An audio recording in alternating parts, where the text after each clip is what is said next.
Here's my MT-01 warming up, ready for an oil change. Join me in this video and I'll go through the oil change process on my bike. And this works for most bikes, to be fair. The MT-01's a little bit different because it has a dry sump and an oil reservoir on the side, and I'll show you more about that in the video. Tom's TC. First of all, get your bike on a nice flat area. Put some cardboard down because it will get messy. The MT-01 requires that you change the oil with the bike on its side stand. This is to allow all of the oil to drain out from the engine evenly. First of all, crack off the reservoir plug on the left hand side, not forgetting to remove the filler cap as well. Yamaha recommends that you should change the oil every 6,000 miles on this bike. I tend to do it once a year, whatever. Always check your manual to see what the intervals on your bike will be. And then just let the oil drain out from the reservoir. Again, most bikes will just have one drain plug on the bottom of the engine, but on this bike we've got two. The other one is the crankcase drain.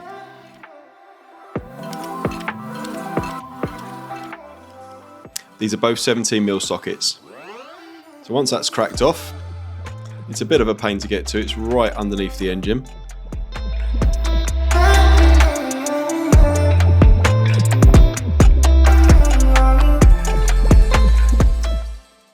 I just take the extension bar and just loosen it off that way.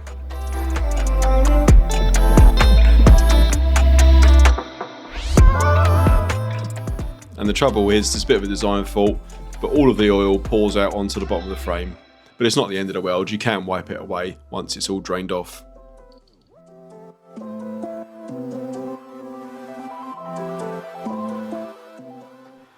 Next up, you need to remove your rectifier to get access to the oil filter. Some bikes you don't need to do this, but you do on the MT-01. Push it to the side. I just use a pair of grips to get this out. You can actually sometimes just use your hands depending on how tight it is. I did try with my hands, but it was a little bit too tight. And then just loosen it away from the bike.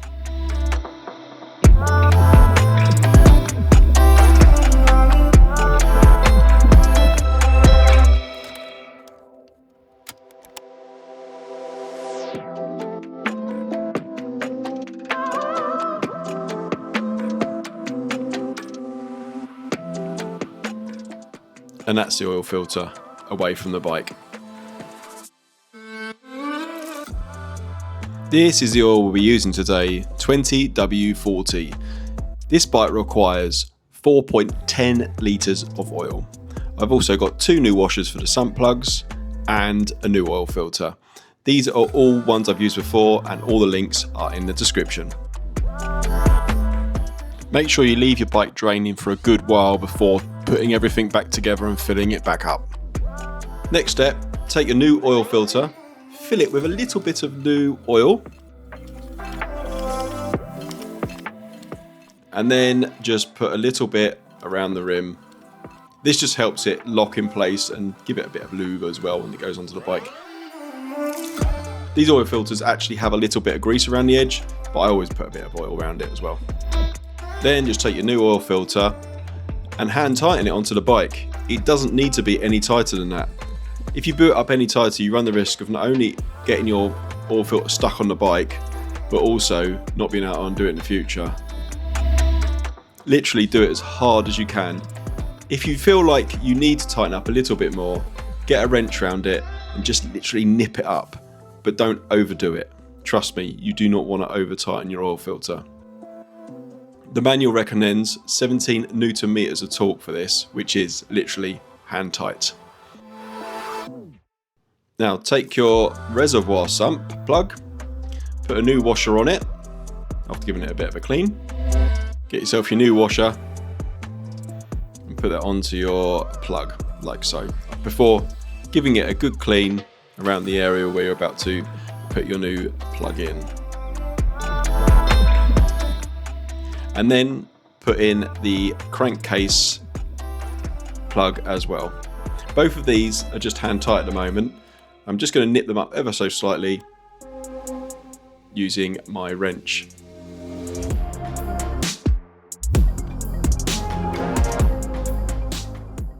One thing I forgot to film was actually nipping them up to the torque settings. I'll put the torque settings on the screen.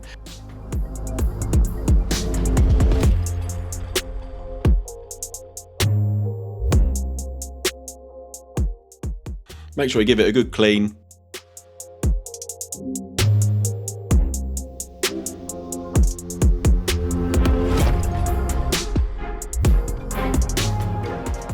Like I said, I'm just nipping this up. I didn't actually film the torque settings being done up, but I will display them on the screen right now.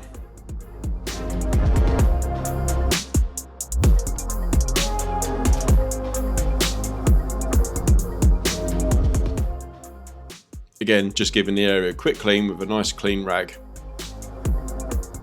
It helps to spot any leaks if they do happen. Now, all we need to do is fill it back up with oil. I like to put the bike on a paddock stand to do this, just because it's easier to get to.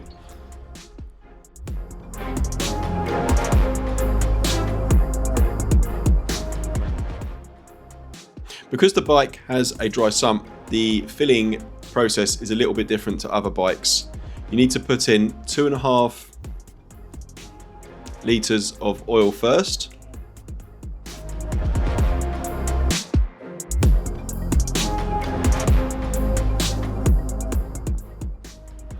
This bit always gets messy with this bike because it's a bit of an awkward place to get to. I've tried different techniques before, but it always ends up on my bit of cardboard or on my floor and in my hands and on my jeans and on my hoodie, everywhere, which is why I'm wearing gloves and old gear as well.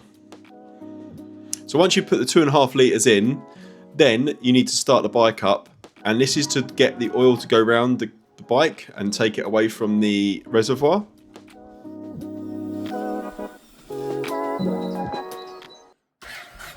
So we're just running the bike up here. We only need to do it for a very short time. It just allows the oil to pump away from the reservoir to the rest of the bike.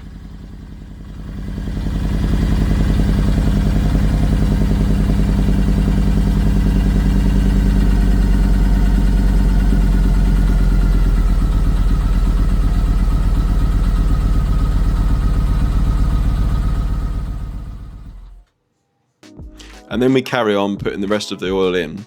With the oil filter off, the bike requires 4.10 litres of oil back into the bike. I won't bore you with the process. It's basically just filling up the bike with the rest of the oil. Make sure you don't overfill it.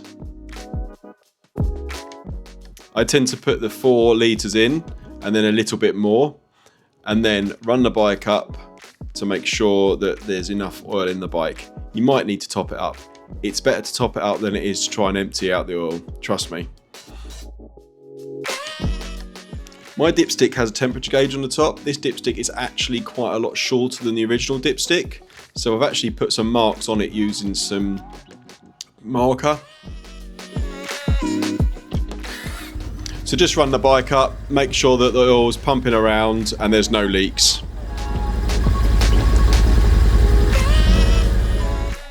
Once you've done that, put the bike back onto the side stand. This allows the oil to settle in the right places, ready to measure it on the dipstick.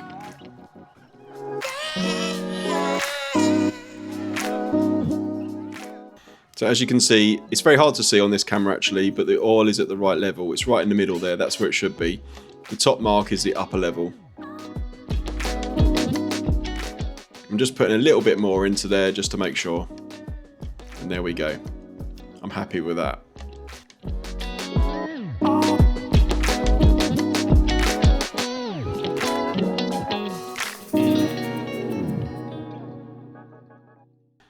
Next up, the bike's full up with oil, nice fresh oil, and it's just a case of running it up and checking for leaks. Make sure there's no leaks anywhere, make sure that everything's nice and tight,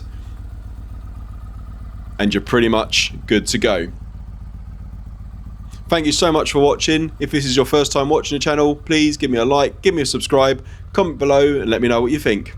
See you later.